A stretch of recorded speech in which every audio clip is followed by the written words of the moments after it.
Why HDFC Bank is a must-have in your portfolio. Despite the pandemic-induced disruption, HDFC Bank reported yet another consistent performance with net profit rising by 19% year-on-year in FY21. Profits growth remained strong despite bank shoring up provisions to deal with the future contingencies and was aided by healthy loan growth, rock-steady margins and better operating efficiency. On areas of asset quality and growth, HDFC Bank has shown resilience and has done well. Now let's talk about financial performance and asset quality. HDFC Bank reported total advances of 11.32 lakh crore rupees as at end March, a healthy increase of 14% over last year. Wholesale advances increased by 22% on a year-on-year basis, but retail loan growth remained subdued at 7%. The restructuring of loans under RBI resolution framework for COVID-19 was limited to just around 0.6% of total advances. This reaffirms that the disruption caused by the pandemic had minimal impact on banks' asset quality. Bulk of restructured advances was from retail portfolio. Within retail, the strong momentum in gold loans continued and increased by 33% on year-on-year basis. The bank held floating provision of 1,451 crore rupees and contingent provisions of 5,861 crore rupees as of March end. Cumulative additional provisions, excluding standard and specific provisions, works out to be around 0.65% of advances and equips the bank to deal with future exigencies. Growth in deposits was robust at 16% year-on-year. Within deposits, the growth in low-cost current and savings account deposits at 27% was higher than that of time deposits, which increased by 9%. Consequently, the CASA ratio increased to 46% of deposits, an improvement of 390 basis points on a year-on-year basis. Net interest margin came in at 4.2%.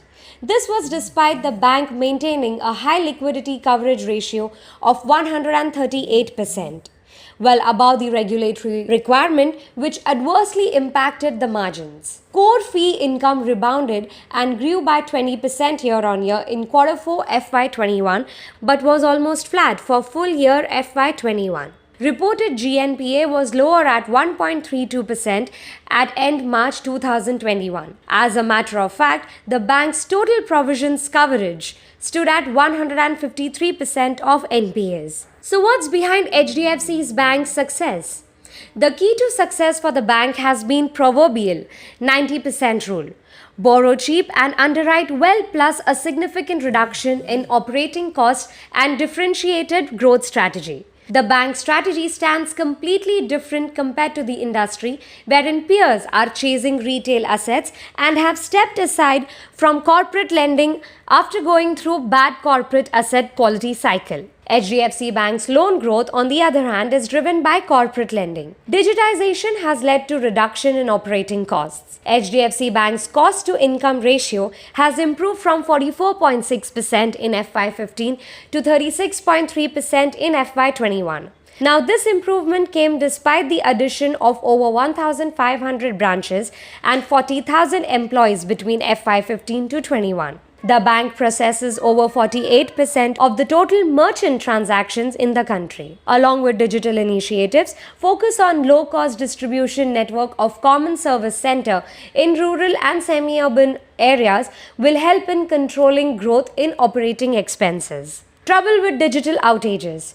Due to frequent outages in banks' digital infrastructure, RBI had placed restrictions on bank sourcing of new credit cards and digital launches. Credit cards have been a key growth driver for the bank in the last decade and forms around 6% of bank's overall portfolio as at end March. The management has refrained from giving specific timelines for the embargo to be lifted. But since the ban on outsourcing new credit card customers, the bank is using the existing base to drive growth. The credit card portfolio was up 2% quarter-on-quarter and 12% year-on-year as at end March. Subsidiaries Performance. HDB Financial Services, subsidiary of bank, posted weak performance in FY21. Debit loan growth of 5% and higher provisions led to profit declining to 503 crore rupees in FY21 from 1037 crore rupees in FY20.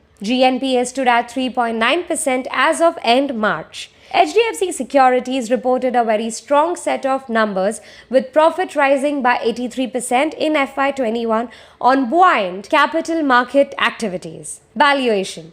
At the current market price of 1,428 rupees, HDFC Bank is trading at 2.7% core book value estimated for FY23, assuming conservative earnings growth of 14% CAGR over next 2 years. Given that bank posted return of assets of 2%, valuation looks reasonable. HDFC Bank's earnings growth has declined from 30% few years back to 20% currently and can possibly moderate further in near term if the second wave of COVID-19 persists. But its long-term prospect remains attractive.